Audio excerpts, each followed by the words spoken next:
buenas tardes a todos. Ya estamos de vuelta en este espacio de análisis, de reflexión, pero sobre todo de charla sincera y directa. Hoy nos acompaña en Café Milenio Zoé Robledo, director general del Seguro Social. ¿Cómo estás, Zoé? Bienvenido. Muy bien, Oscar, muchas gracias por tenerme aquí. Bienvenido. También nos acompaña Elisa, Salvador, Víctor, Carlos. Bienvenidos todos. Bienvenido. Bueno, pues muchas gracias y pues quiero iniciar y preguntarte por qué repetir en el Seguro Social y qué pasó. Pues te invitaron, no te invitaron, alzaste la mano, hiciste un excelente trabajo. Platícanos. Bueno, la verdad que toda esta historia de trabajo que iniciamos con el presidente López Obrador desde 2019, cuando me invitó a integrarme al Seguro Social, pues yo estaba en gobernación, en otro tipo de asuntos, pues fue la transformación de la institución. Ese fue el gran encargo, transformar al IMSS, disminuir los tiempos de espera, incrementar la capacidad de atención, esto con un esfuerzo paralelo de los grandes legados, me parece a mí, del presidente López Obrador, que es la política laboral.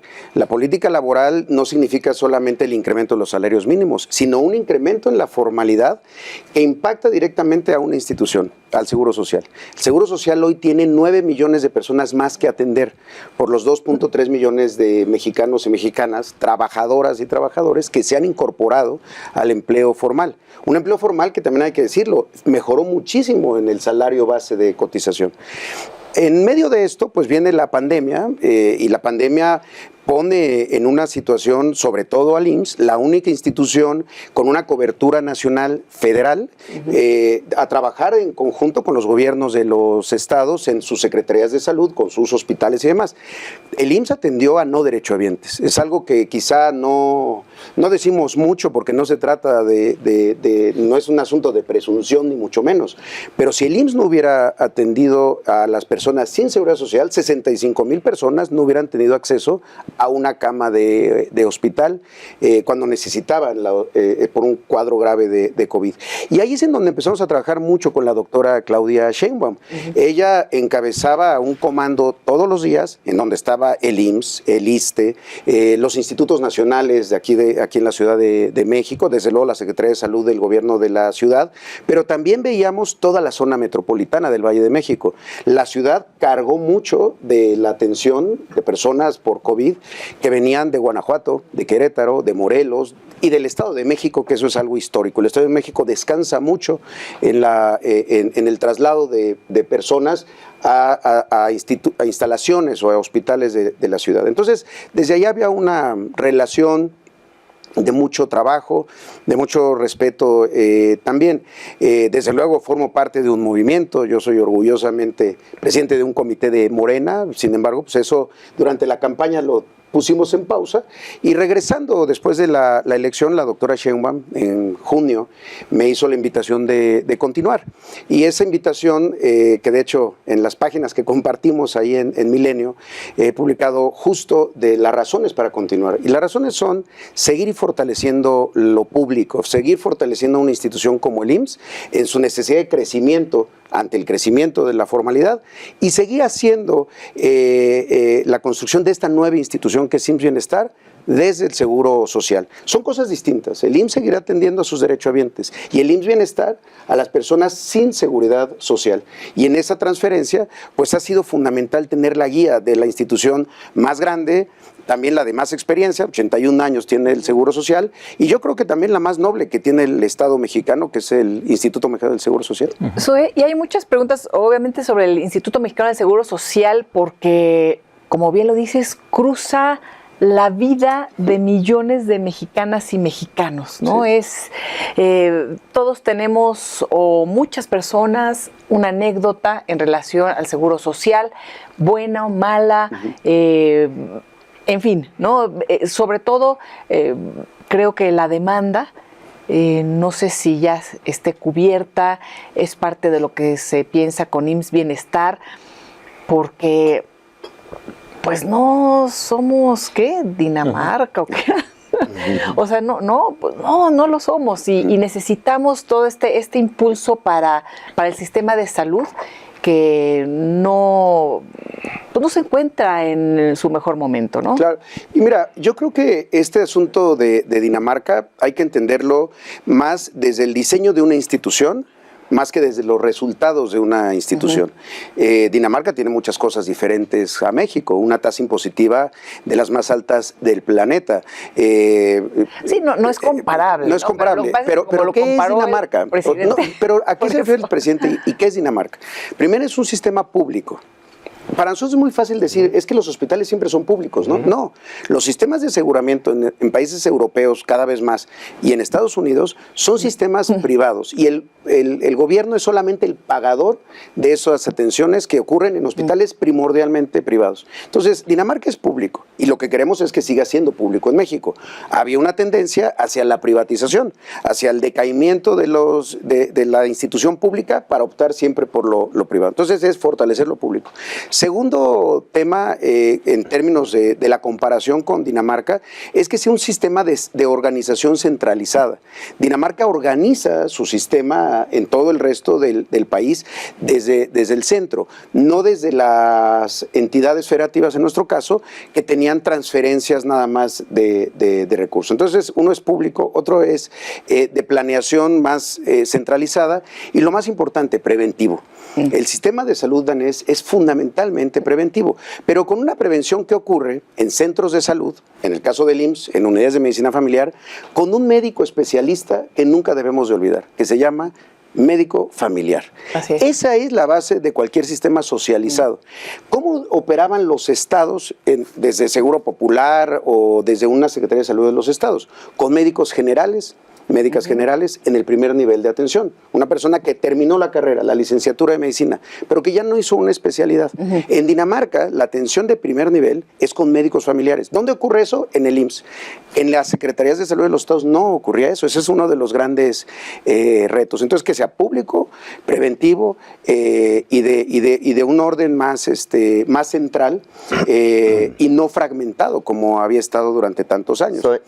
Y el crecimiento de la cantidad de trabajadores afiliados al IMSS, que tú citabas que era poco más de 2 millones, ¿el IMSS ha podido crecer al ritmo de esa demanda de gente o hay un déficit de clínicas? Es justo ese es el tema. Si nos centramos, digamos, en la mitad, más de la mitad, 58% de la población que atiende el seguro social y que se incrementó en 11% el número de personas a atender, no hemos crecido en ese 11%. Entre otras cosas, por 2 años de pandemia y demás. También porque cuando llegamos al IMSS no había un plan de crecimiento en términos de infraestructura. Desde el 2000, el IMSS dejó de crecer al ritmo del crecimiento de la población trabajadora en México. ¿Qué es lo que hemos hecho para sostener un poco ese crecimiento? Primero, construimos 13 hospitales que ya están hoy operando. Concluimos algunos que estaban ya en proceso de terminación porque tenían algún problema jurídico y demás. Se ha invertido mucho en la conservación de lo propio. Se han construido 20 unidades de medicina familiar. Estamos, además de todos estos 13 hospitales, concluyendo la construcción de 9 hospitales más. Es decir, ese es el gran reto, que volvamos a empatar el crecimiento de la capacidad instalada del IMSS en hospitales, en unidades de medicina familiar, en médicos, en equipamiento, al crecimiento de la población en el empleo formal.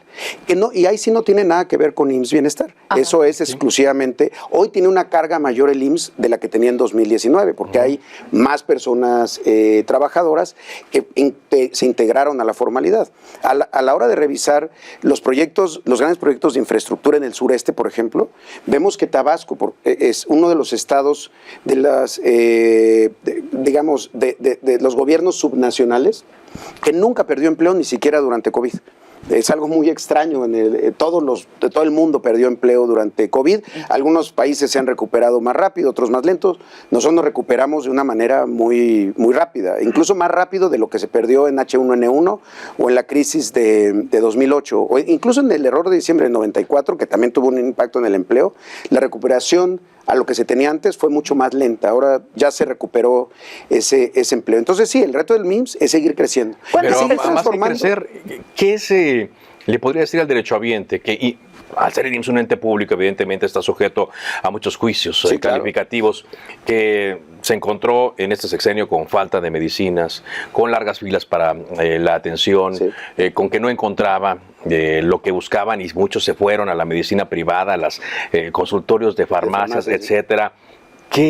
¿En qué estado se encuentra y ese derechohabiente que ha sido crítico y que ha desconfiado, a pesar de lo que nos decía Elisa, de las grandes historias que ha habido en el IMSS, qué hay para ellos? Sí, mira, yo creo que de los tres grandes temas, de los tres grandes retos que ha enfrentado el IMSS en esta administración, el primero sí tiene que ver con el tema de los tiempos de espera, tiempos clínicamente aceptables de espera. Tenemos que lograr su reducción.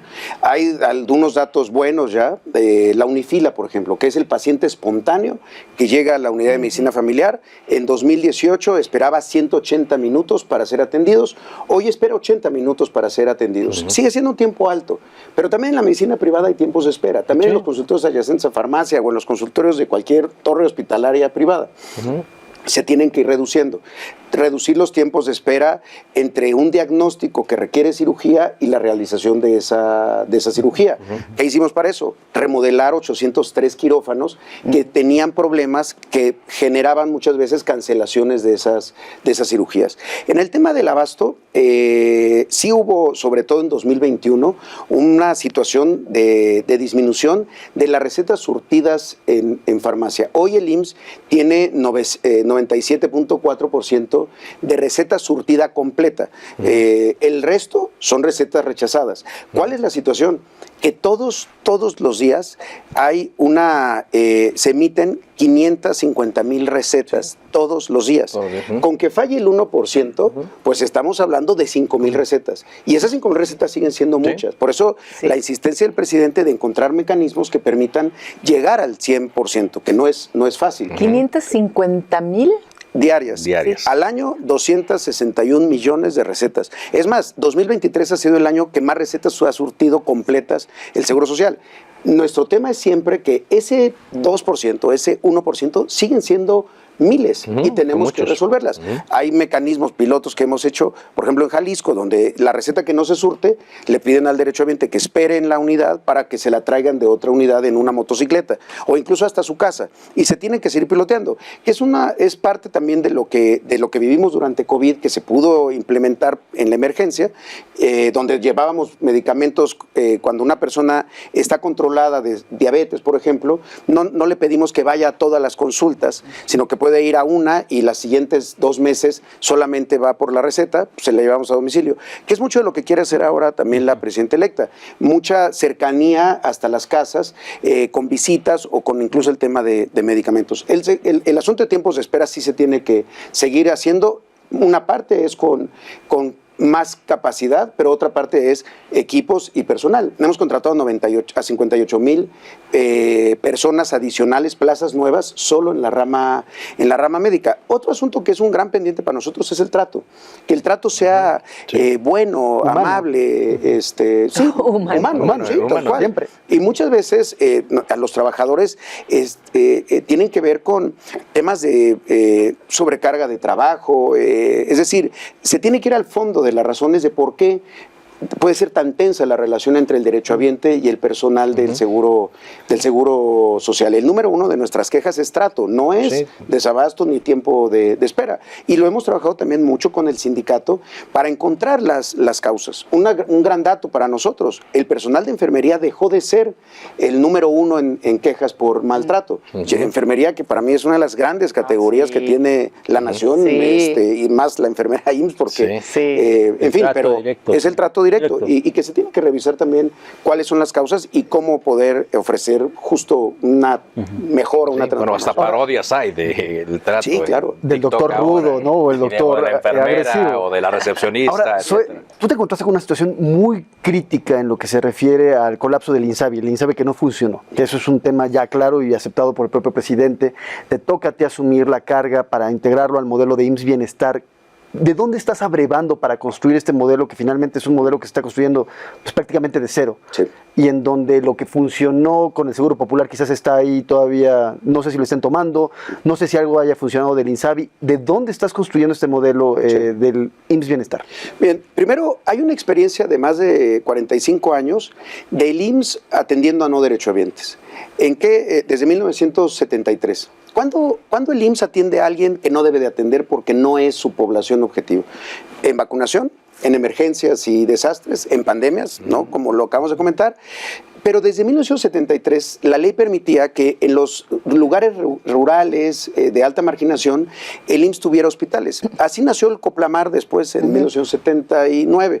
Entonces el IMSS atendiendo a no derechohabientes es una historia bastante larga, pero no era algo que estuviera ocurriendo en todo el país, eran solamente 19 estados. Entonces esa es un poco la base, la inspiración.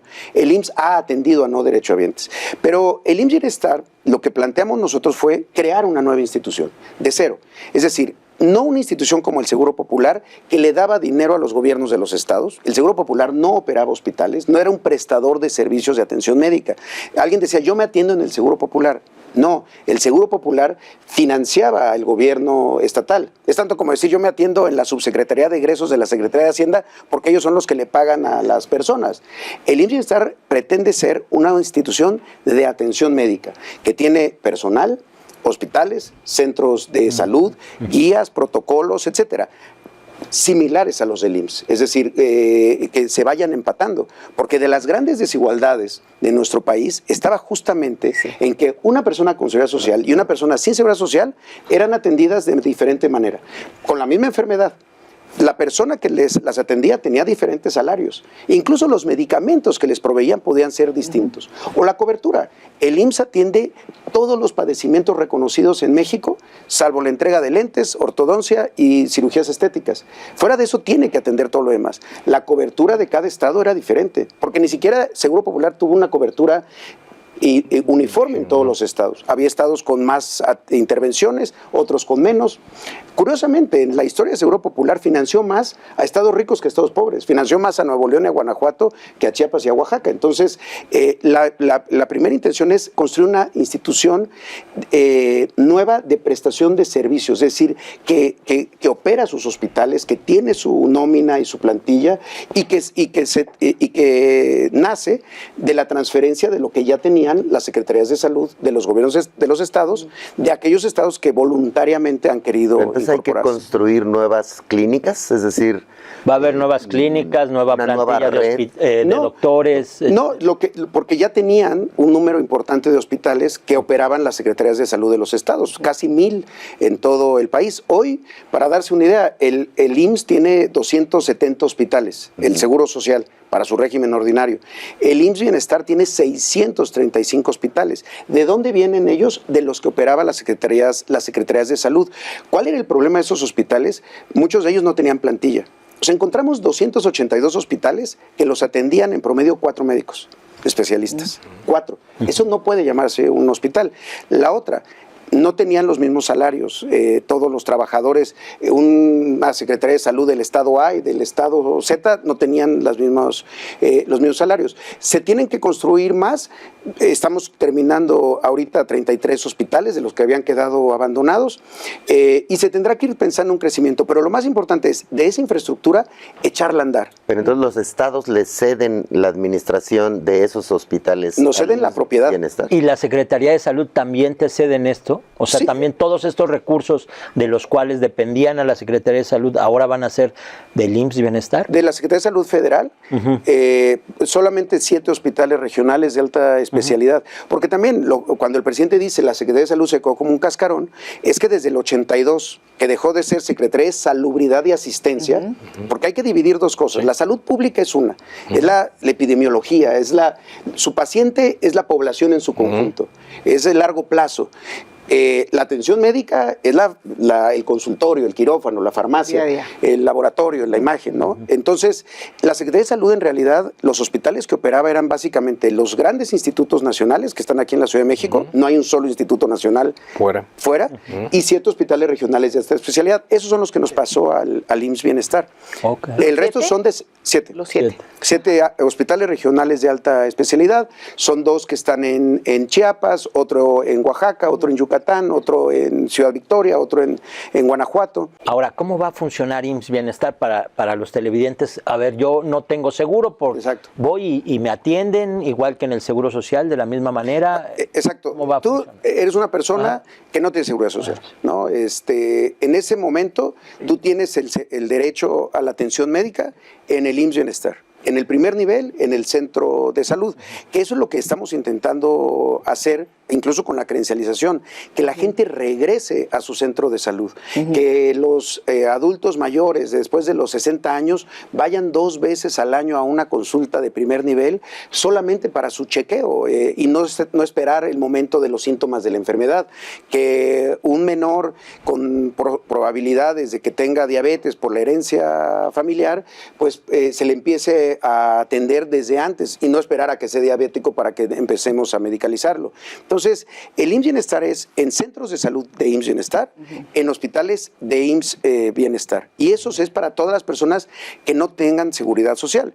El trabajador, la trabajadora y sus beneficiarios, cuando tienes IMSS lo sabes y por eso sabes a dónde tienes que ir. O lo mismo en el caso del ISSSTE y las otras seguridades sociales que son más pequeñas, Pemex, ISFAM y la seguridad social de los estados.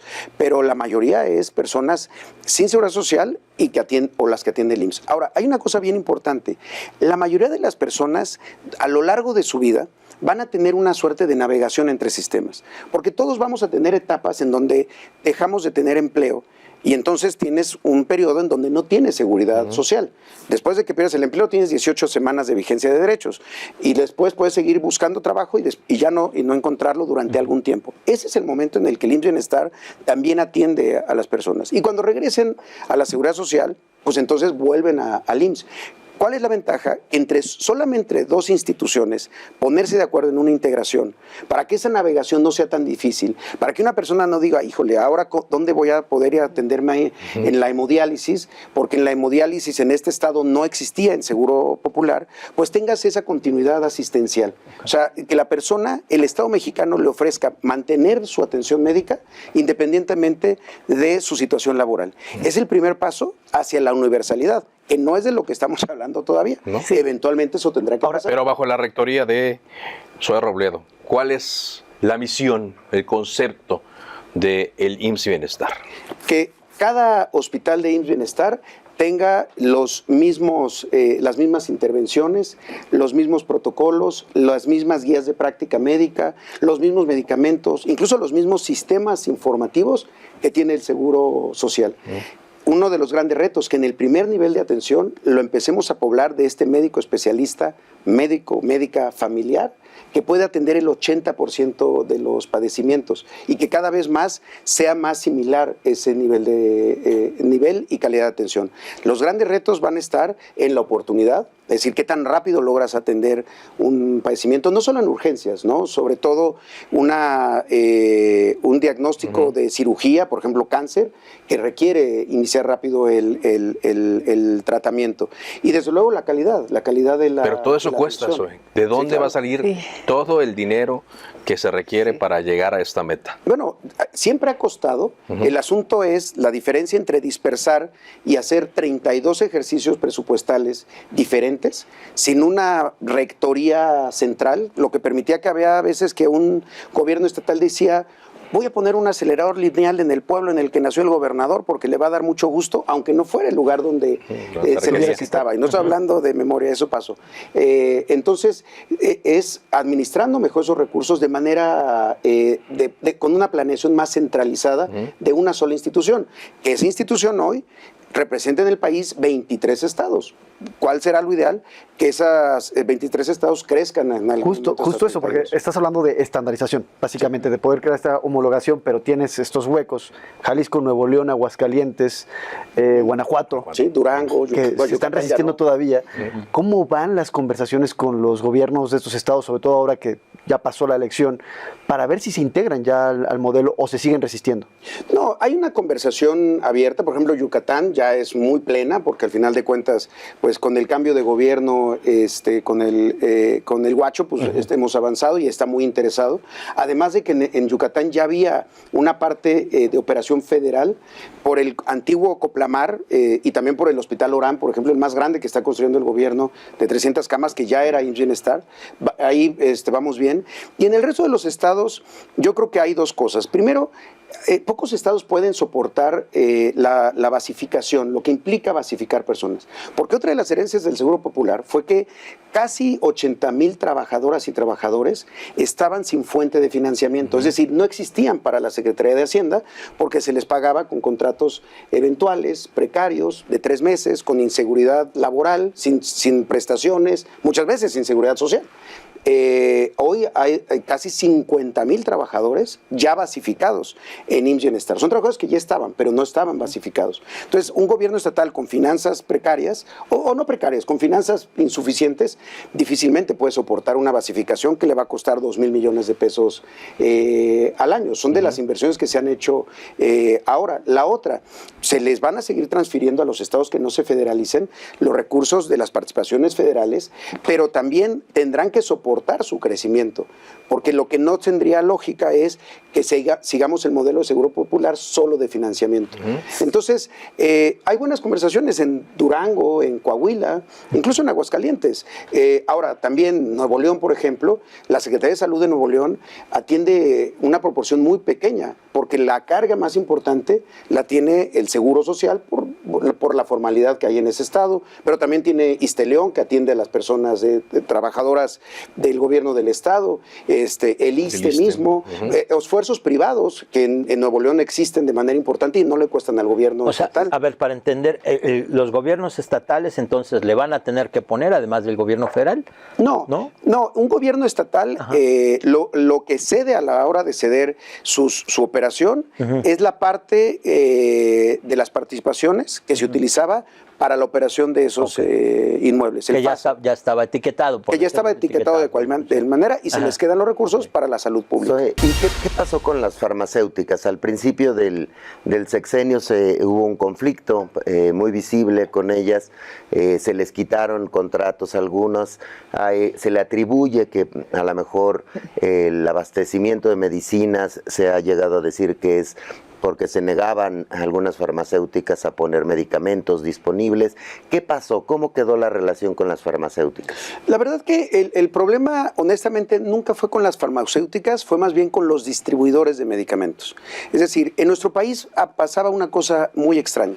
Tú no tenías que ser fabricante o un laboratorio grande internacional para ser el que tenía la concentración de la compra de medicamentos. Eran las 15 empresas distribuidoras que eran las que realmente, y tenían muchos nombres que parecían farmacéuticas, pero en realidad eran distribuidoras que ofrecían el servicio de distribución y ellas eran quienes les compraban a las farmacéuticas. Yo en algunos diálogos muy al inicio de la administración le preguntaba por qué habían cedido, porque era una suerte de, yo les decía que era como un síndrome de Estocolmo. Las propias farmacéuticas estaban secuestradas por estas grandes empresas de distribución de medicamentos y decían, pues porque ellos hacen toda la negociación con el gobierno. 15 empresas, no laboratorios, algunas sí tienen algo de producción, pero 15 empresas distribuidoras concentraban el 80% de la compra. Empresas con personajes políticos. Además, ex funcionarios ahí. Con gente muy vinculada a la política. Empezando porque veía uno cuándo nacieron y que todos sus contratos estaban vinculados a gobierno. Por eso desaparecieron tan rápido. Las empresas farmacéuticas pues le venden a la farmacia privada, tienen una operación mucho más grande. Y yo creo que se tiene que recuperar un diálogo con la industria farmacéutica y sobre todo con la que está instalada en el país y de la misma manera con la industria de dispositivos médicos que está instalada en el país. Porque también es parte del crecimiento del empleo para nosotros. Ahora, también había una situación grave esa concentración primero, observada por la OCDE, que ya había dicho, la compra que hace el IMSS, porque esa la hacía el IMSS, es una compra que está generando concentración, pero también decía, había un problema adicional.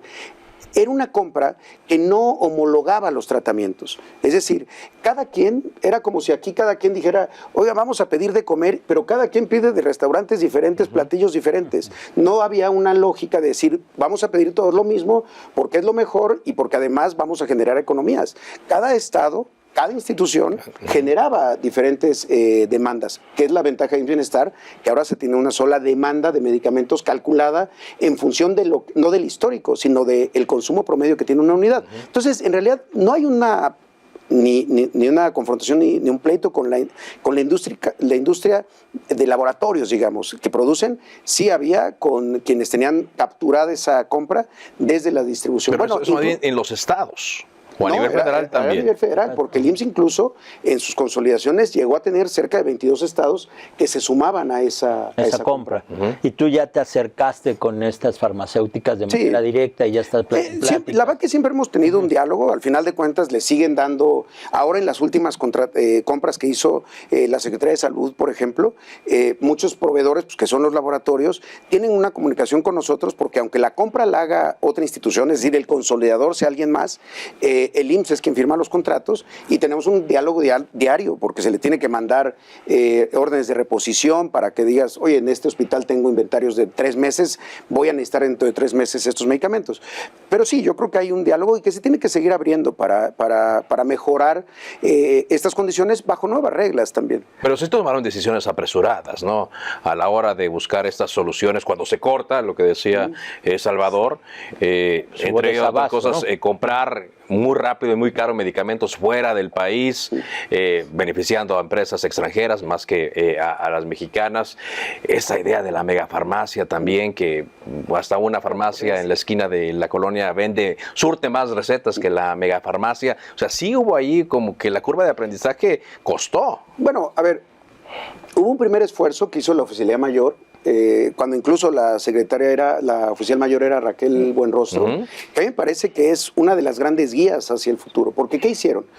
Para un grupo terapéutico, lo pongo como ejemplo, antirretroviral, VIH, ¿no? Donde había ya protocolos, medicamentos nuevos en el mercado, pero que en las compras consolidadas había instituciones que seguían comprando, medicamentos de otra generación. Ellos lo que hicieron desde Oficialía Mayor fue identificar la demanda y empatar a todos en esa misma demanda para poder salir a comprar. Y fue de los primeros en donde se logró mantener un nivel de abasto. Incluso nosotros tenemos un portal solo de ese grupo terapéutico, donde todos los días estamos viendo cuántas recetas se surten, porque además son de factor vida, se tienen que estar surtiendo todo el tiempo. Y creo que fue un primer muy buen esfuerzo.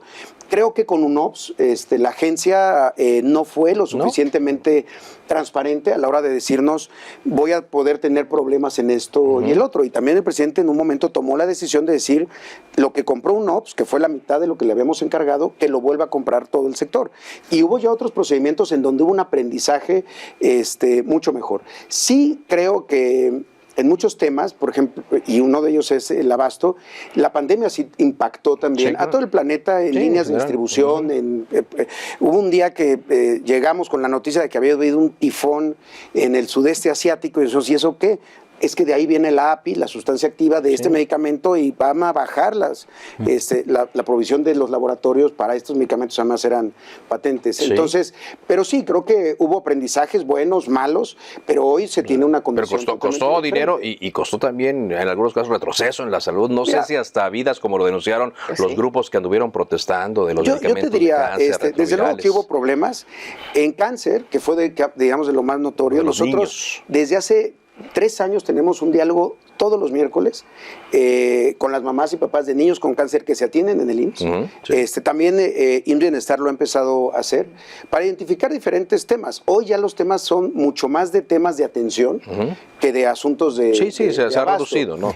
Pero vaya, sí hubo un aprendizaje, fue duro, la pandemia también nos pegó, pero creo que en la lógica del fortalecimiento de lo público no se debe de ceder. Hablando de pandemia, platícanos tu experiencia, porque justo pues nadie estaba preparado para una pandemia de ese tamaño, ¿no? Sobre todo, y nos platicabas hace un rato fuera de micrófonos, todo el proceso, cómo lo viviste, cómo lo vivió el Seguro Social. Bueno, sí, el tema de pandemia, a pesar de que empezaba a haber estos alertaminos, creo que en su duración y en sus tasas de contagio, a todo el planeta nos tomó por sorpresa. No el hecho de que iba a haber una pandemia, sino que iba a durar tanto tiempo. Los primeros cálculos hablaban de... Es más, cuando alguien hablaba de un año, se le volteaba a ver con cierta escosor. Yo creo que también en México había ciertos temores de exagerar las cosas, por lo que había ocurrido en 2009 con H1N1. Yo creo que en pandemia es mejor exagerar que quedarte corto. En ese sentido, nosotros lo primero que hicimos fue, primero, verificar que iba a haber un momento en el que íbamos a tener que atender a personas sin seguridad social. Algo que es muy raro de que ocurra en nuestro país, en un sistema tan fragmentado y con barreras al acceso, dependiendo de la situación laboral.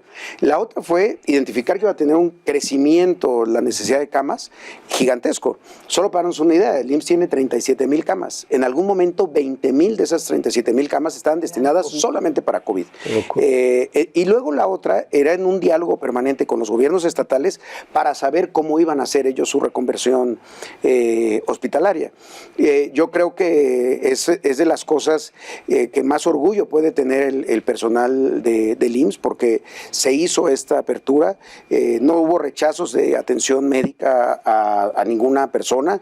Hubo algunos casos en donde alguien intentó entrar por urgencias, pero no era el área de urgencias COVID, pero la reconversión ocurrió a final de cuentas, y creo que eso es lo que evitó que soportáramos algo que nos heredaron, que es ser los campeones en tantas enfermedades crónico-degenerativas. A mí me sorprende muchas veces escuchar a los operadores de Seguro Popular no hablar de la diabetes, de la hipertensión, de la obesidad, de la dislipidemia en nuestro país, porque no eran las condiciones que tenía México hace 50 años. Y ha habido un incremento en el planeta entero de enfermedades crónico-degenerativas, pero no a las tasas y al ritmo que tuvo México.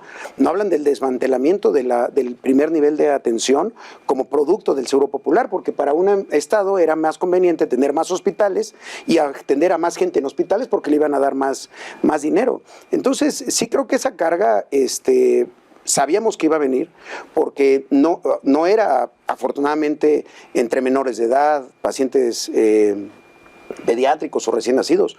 ¿Dónde impactó más la pandemia?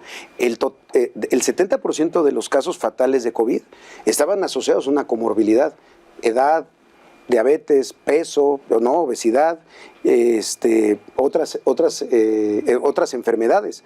Que no debemos de normalizar que en México tengamos estos números. Retomando la palabra o la frase que nos comentabas antes, la tormenta perfecta, ¿no? Porque finalmente tenemos una elevadísima prevalencia de diabetes en el país. Tú en el IMSS tienes una base de datos envidiable de lo que está ocurriendo en términos de salud en nuestro país. Me imagino que la diabetes sigue siendo el principal problema de salud al que nos enfrentamos, pero ¿hay alguna modificación en el comportamiento de la diabetes, de lo que nos está matando a los mexicanos, que te lo estén diciendo tus números? Sí. Primero, la prevalencia en México de diabetes es como del 16%, es el cálculo. De las más altas del mundo, ¿no? De las más altas del mundo, y en infantil la más alta del mundo. Okay. En el IMSS es del 10%.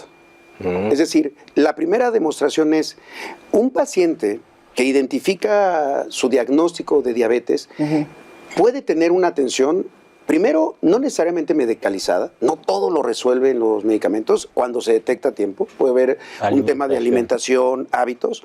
También hay que tener una conciencia de que muchas veces los trabajadores, las trabajadoras, pues tienen tiempos de traslado largos, no necesariamente en su centro de trabajo cuentan con todos los temas. Por eso, después de COVID, las cosas más importantes que estamos haciendo es ELSA, el Mecanismo de Entornos Laborales Seguros y Saludables, que busca que los empleadores trabajadores también se involucren más en la salud de sus trabajadores. Entonces, uno es eso, lo preventivo. Después el control, cuando hay una enfermedad que ya se identificó y que está medicalizada, tener un control, un seguimiento.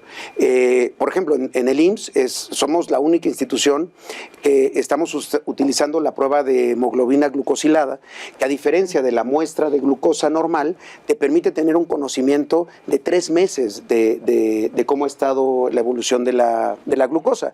Porque también alguien puede decir, híjole, mañana tengo cita, pues no voy a cenar, me voy a ir más tranquilo, porque puedes controlar el tema de tu glucosa. Estamos empezando a ver cómo monitorear pacientes infantiles en diabetes. Entonces, pero el primer dato es, te va mejor en un caso de diabetes, si estás en la seguridad social, que fuera. Por una razón, porque fuera no eran los mismos medicamentos, no eran los mismos mecanismos para el diagnóstico, no se hacían el mismo número de pruebas. Ahora, ¿cuál es el siguiente reto en nuestro país? La insuficiencia renal, en la que también somos campeones. Tenemos que buscar cómo disminuir. Hoy, cómo dar el servicio. Seguro Popular, y eso es bien importante, Seguro Popular no atendía la insuficiencia renal. La hemodiálisis era considerado un gasto catastrófico. Entonces entraba y demás, pero tenía muchas barreras a la entrada. Hoy lo que se busca es que el IMSS Bienestar, igual que en el IMSS, tengas atención de la terapia sustitutiva de la función renal de manera gratuita. Entonces, lo primero que tenemos que hacer es sí, volver a lo preventivo, y a las personas que ya están diagnosticadas y enfermas, tener un mejor mecanismo de control de su insuficiencia renal, entonces, es el nuevo reto que viene en el horizonte. Bueno, es un reto que en términos de número de población puede ser no tan grande. Te pongo un ejemplo, el IMSS, de los 70 millones de personas que atendemos, 70,000 están en insuficiencia renal, ya sea en diálisis o en hemodiálisis, pero no podemos permitir que eso siga creciendo. Tenemos que hacer más trasplantes. Ahora, el IMSS Bienestar es un ente autónomo por completo del IMSS. Claro. O sea, ¿se va a manejar diferente? ¿Va a tener un director o ya lo Hoy tiene? Y depende director. o le reporta a su representante. Digamos, el diseño que se hizo es que el IMSS Bienestar es un órgano público descentralizado con autonomía, presupuesto y demás. Tiene un director general. Y el IMSS, ¿cómo lo acompaña? En la Junta de Gobierno, todos los órganos públicos descentralizados tienen juntas de gobierno, participa el IMSS de manera muy importante. Su presidente, el presidente de la Junta de Gobierno, es el director del Seguro Social, ese es mi rol en el IMSS Bienestar, pero de la Junta de Gobierno, además de las instituciones como la Secretaría de Salud, la Secretaría de Hacienda, hay 4 directores normativos del IMSS participando en esa Junta de Gobierno. ¿Con qué objeto? Con que todas las decisiones que se toman ahí sean cada vez más apegadas a lo que hace el Seguro Social. Okay. La directora médica del IMSS es parte de la Junta de Gobierno, la Dirección de Planeación, la Dirección de Finanzas, en fin. Entonces, ahora, algo que también hay que identificar, el IMSS Bienestar seguirá siendo y tiene que crecer como una institución de atención médica. Sí. El IMSS es mucho más que la atención médica, tiene otras, digamos la que seguridad es más social es más grande. Absorbe más, ¿no? Y es el gran pecado de haberle llamado seguro a algo que no era aseguramiento, porque seguro social no es la pensión cuando te vas a jubilar, es la incapacidad o los riesgos de trabajo, son más cosas que la atención médica. Toda la salud y todo lo que... ¿Quién es entonces el titular de IMSS Bienestar? El doctor Alejandro Calderón Alipi. Ok. Ese es el director. Sí. Tú absorbes estas nuevas responsabilidades, adquieres pues más responsabilidad, pero también más fuerza dentro de la estructura de gobierno. ¿Esto fue parte de lo que influyó para que no fueras candidato a la gubernatura de Chiapas, un estado que pues ya estaba casi cantado que arrasaría Morena? No, por supuesto que sí, porque cuando el presidente en 2021, en septiembre del 2021, justo semanas después de que se declarara el fin de la pandemia, y de las medidas más restrictivas y demás, ahí es donde toma una decisión y dice, lo vamos a construir desde el IMSS Bienestar. Porque estaba la experiencia de Coplamar de los años 70, que a la fecha prevalece, pero también porque quizá el IMSS había demostrado su capacidad durante la pandemia para la atención de personas sin seguridad social versus lo que habían hecho 32 entidades. Y no digo que no hayan hecho nada o que lo hayan hecho mal, simplemente fueron 32 esfuerzos, 32 ejercicios distintos cada uno de ellos. O sea, ¿cuál fue la guía? Cada estado tiene que responder al respecto. ¿Cuál fue la guía del IMSS? Es una en todo el país. Entonces, esa fue la primera lógica, de pasar. También INSABI tuvo una operación durante COVID importante, más similar al Seguro Popular en términos de darle recursos a los estados para que pudieran atender esa reconversión durante la pandemia. Recibieron mucho dinero de la federación para reconvertir camas. El IMSS lo hizo con sus propios recursos. Entonces yo creo que en septiembre, cuando tome esa decisión, un poco tiempo después, yo le presenté la idea de una nueva institución. No retomar el Seguro O sea, el IMSS Popular. Bienestar es tu idea, es tu proyecto, o sea, es tu bebé. Vaya, mía y de todo un equipo, Bueno, ¿no? bueno, No, pero- ustedes, sí, sin duda fue una idea que le presentamos al presidente, decir, hay que hacer un nuevo órgano público descentralizado. Curiosamente, digo, eso es algo así como de las condiciones que te pone el destino. Mucho fue inspirado en la Guardia Nacional, porque a mí me tocó mucho el proceso de la creación de la Guardia Nacional estando en Gobernación. Y la idea de la Guardia Nacional era una institución nueva, no abrevaba de la Secretaría de la Policía Federal, sino que tomaba y demás. Entonces la idea fue, es una nueva institución con un nuevo tabulador para los salarios, que se mantengan sus trabajadores en el apartado B y que los estados vayan transfiriendo esas unidades, esos hospitales al IMSS Bienestar. Era un proceso también, que hay que decirlo, que se permitía a partir de un cambio fundamental en 2021 en gobiernos estatales que eran emanados de Morena y que no tenían esta carga de decir todo lo tenemos que hacer los estados. Había un cambio de gobierno que permitió también la llegada de un gobierno nuevo, en Nayarit, por ejemplo, que fue el primer estado, a la posibilidad de construir en esta ¿Y institución. tuviste resistencia Y- de la Secretaría de Salud? No, la verdad que no. bueno, O sea, no pero era- porque tampoco lo estaba haciendo la Secretaría de Salud. Y el INSABI, bueno, había tenido un esfuerzo, pero la lógica era que se haga desde el Seguro Social como una nueva institución. ¿Por qué digo que sí influyó en Chiapas? Porque a la hora de tomar yo la decisión, justo en agosto. Esto fue 2021, ¿verdad? En 2021 es la decisión que De sea el IMSS crear, Bienestar, o sea, haces de crearlo. propuesta. El ¿Y IMSS luego? Bienestar formalmente nace justo en agosto del 2022. Esa es su fecha de nacimiento. Un año después. Un año después, formalmente, en un decreto presidencial que está publicado el Hace 2 años. 2 de agosto del 2022, hace 2 años de manera formal. Sí. Se había empezado a trabajar antes los diagnósticos y demás. Y cuando llega agosto del 23, hace un año Sí, exactamente, pasó un año.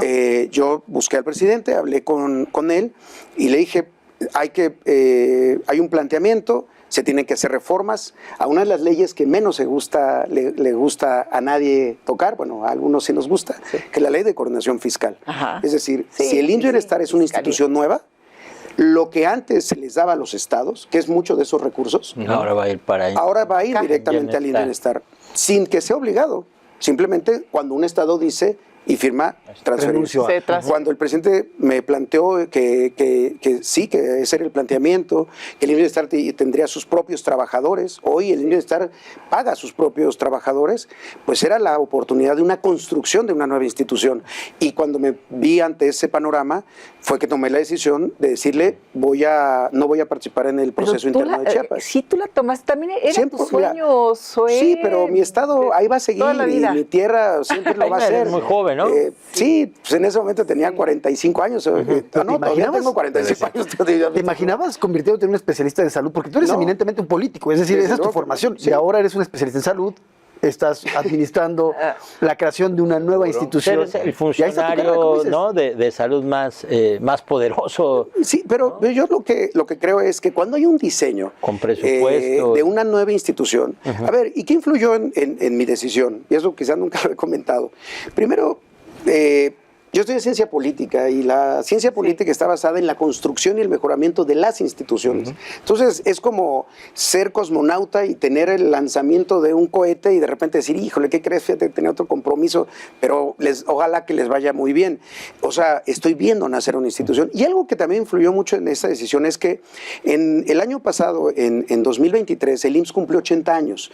Y entonces estuve estudiando mucho cómo nació el IMSS. Y el IMSS no nació como lo conocemos ahora. Costó mucho trabajo, hubo resistencias. Su segundo director, y además el más importante que ha tenido, el padre de la Seguridad Social en México, García Telles, hay cartas donde le dice al presidente Ávila Camacho, si esto no funciona, que me quemen el Seguro Social y de mis cenizas surja el ideal de la Seguridad Social. Son cosas que yo creo que era optar entre la historia o la política. Sí. Y la construcción de instituciones tiene que ver más con la historia que con una decisión política, por más importante, por más que me haya preparado para ella, que tampoco, y que hoy está en manos de un gran compañero que tendrá que hacer su trabajo. ¿Vas a competir para la gubernatura? Yo no lo sé, no es el momento para decirlo. bueno, pero lo que quiero es que en es 6 ilusión. años O sea, sí quieres yo pueda ser- saber que el IMSS Bienestar está consolidado, que el Seguro Social concretó su consolidación, su crecimiento, aparejado al crecimiento de la derechohabiencia, y el IMSS Bienestar es una nueva ¿Quieres institución. dejar una muy buena institución y después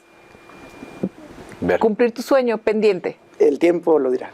Ahora, Justamente en lo político, Zoe, llamó la atención que el presidente López Obrador dice en la mañanera que tú deberías quedarte en el IMSS antes que Claudia. ¿Quién te dijo primero, la mañanera o Claudia? No, me lo dijo primero la doctora y después el presidente inmediatamente lo sabía. Desde luego, no, vaya, yo creo que el presidente siempre lo ha dicho, su pecho no es bodega, no se guarda nada, y creo que es un ejercicio muy bueno de transparencia. Claro que mi decisión con el presidente, cuando yo le comuniqué que no iba a participar en Chiapas, no implicaba, y ayúdeme usted ahí a que yo me quede, para nada, en ningún momento. Mi intención era decir, es que en agosto del año pasado, todavía teníamos muchos estados pendientes por firmar el convenio. Y estaba pendiente hacer la reforma a la ley de coordinación fiscal. Y mi gran preocupación era alejarme de un proyecto que imaginé, ideé y estaba ocurriendo. Y que no firmaran. Y que no pasara o tomaran mi salida algunos gobernadores o gobernadoras de, híjole, es que ya se fue mejor, vamos viendo y a ver cómo viene el nuevo gobierno y a ver quién llega y tal.